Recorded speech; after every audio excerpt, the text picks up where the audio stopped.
In this lesson, I want to look at the concept of state in writing software application or handling state in software applications.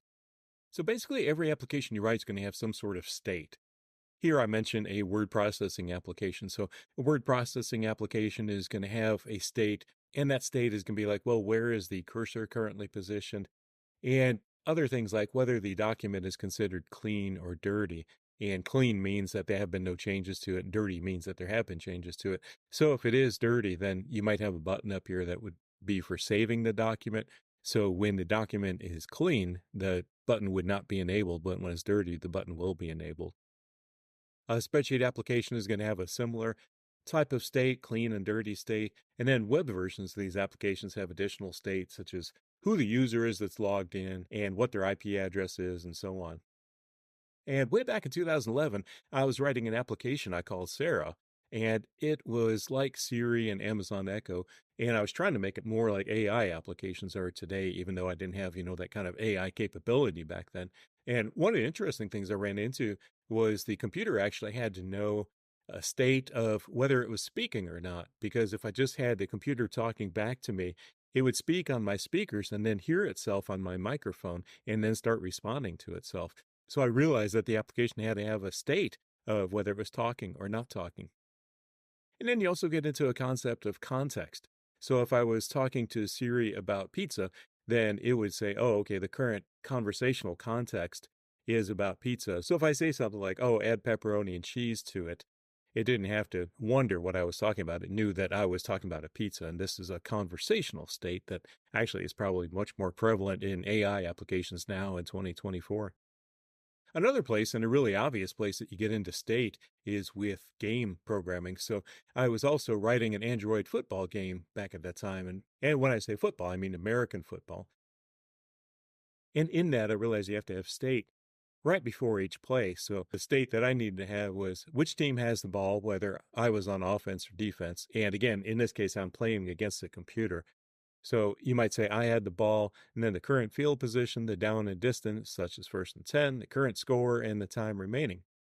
And in Scala, you might model game state like this. So this I model as a case class right here. And these are the values that I was just talking about right here. So let's scoot this over here and bring this in. So now we can look at a little code, and I can paste this in over here. And so now on the very first play of the game, we're going to have a game state like this.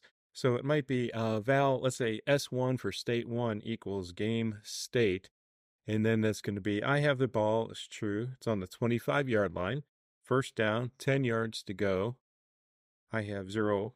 They have 0. And there is 3,600 seconds remaining on the clock, or 60 minutes. So that's our first game state.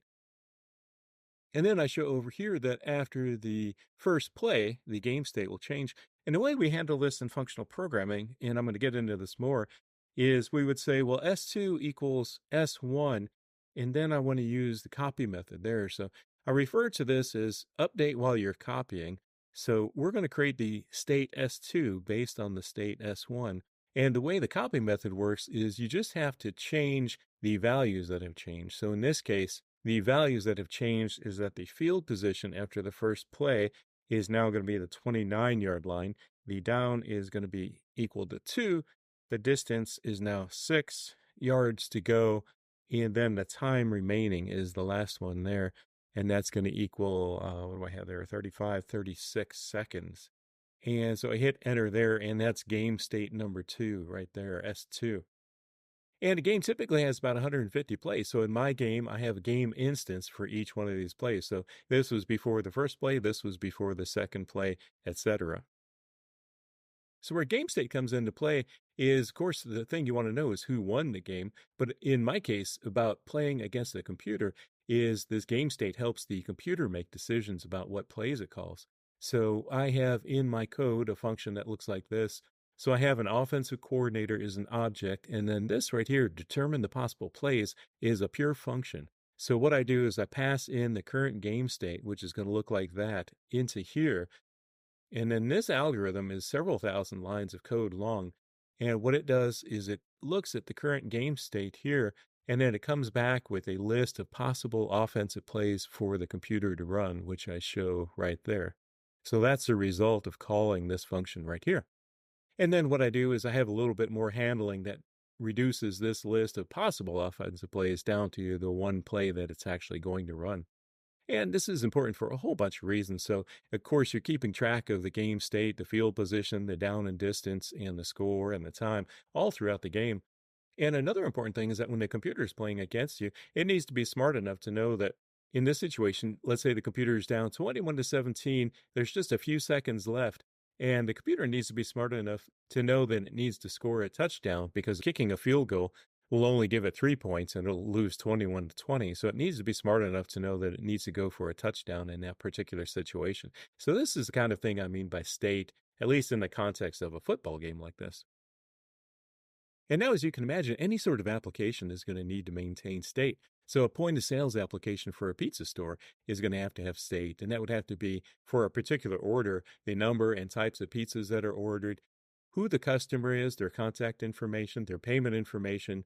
Then for bookkeeping purposes, you want to know the date and time of the order, who took the order, and probably much, much more than that. So if you imagine using a web application and you're placing an order, you're going to have all this information, or even if you call in, you're going to have all of this information as state information inside your application. So then a customer may say, oh, on that first pizza, I really don't want pepperoni on that. So let me go back to that one and take that pepperoni off. And that's the kind of thing I'm referring to right here. And I didn't think about this too much when I was younger, but as I think about it now, you're like, well, of course, every application maintains state of some sort. And then the very last thing I want to say here as part of this lesson is that in my football game, I mentioned that it has about 150 plays per game. So that's 150 game instances. And then if you don't know much about functional programming, this raises a really interesting question. And you say, well, if I'm going to have 150 game state values like this one and this one over here, where do I keep those exactly? And I've already told you, we only use val fields, which are immutable, and then we only use immutable data structures like list and seek and vector. So a really good question actually at this point is, how do I append game state values to an immutable list? So I'm not going to answer that just yet. We're going to get into that in the next lesson. But first thing I want to do is validate what you're asking and say, yes, that is a very good question. I had this exact same question when I first got into functional programming. So when you do start with functional programming, we have these questions. It's like, well, how do I handle state? How do I handle a 150 game state instances like this if everything is immutable? And then again, if you think about game state and you leave a game, then you want to come back to the game later, or let's say you play 10 games or 100 games and you want to go back and look at your history of the games, then you know that you're going to be storing your data in some kind of database or data store. And that leads to this natural question of how do I handle I/O in functional programming applications when I/O, by its very nature, is impure? So the only thing I want to say right now is these are very valid questions, and we're going to get into that in the videos that follow this one.